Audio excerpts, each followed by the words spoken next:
Fala aí, galera. Hoje eu vou mostrar os dois jogos que eu gosto pra caramba. Não sei que vocês vão gostar, mas eu gosto pra caramba. O primeiro é Linha. Linha alguma coisa. Vou deixar os nomes aí na descrição do vídeo. Só sei lá, copiar e colocar na Play Store e baixar, se vocês gostarem.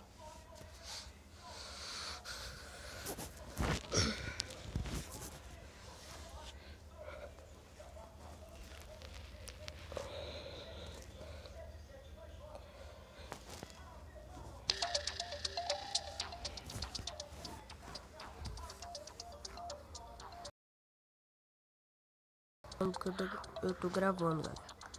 Mas sem tá gravando, ele não agarra não. Pode ficar tranquilo.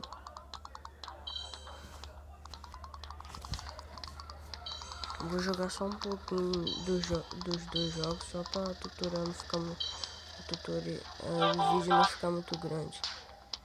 Não vai demorar pra colocar aí.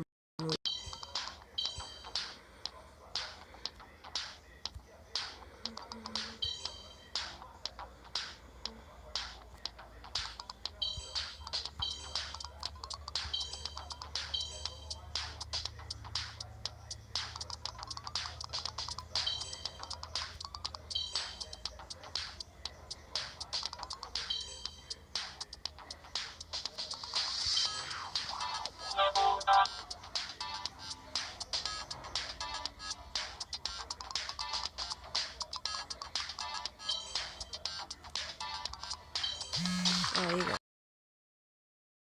que eu gosto pra caramba. O segundo é esse daqui, ó, Big Maya.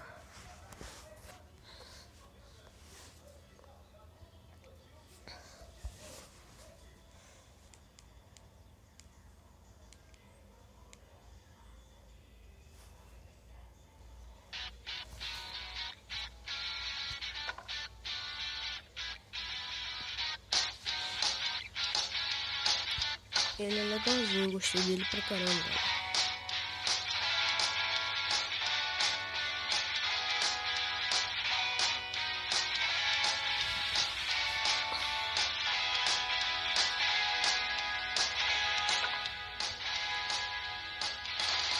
Ó, esse X é de frear. Essa setinha aqui, ó.Essazinha aqui é de correr. Esse aqui é de pular. Esse pontinho aqui é de fazer manobra quando está no alto. E quando você vira o celular, ele empina. Ó, pula, freia. Eu vou cair aqui, ó. Achei isso bem legal também, galera. Ó. Ele tá caído. Você pode mexer com ele, ó. Tá travando assim, que eu tô gravando, mas ele não trava não. Tem como se trocar de roupa do boneco, trocar bicicleta.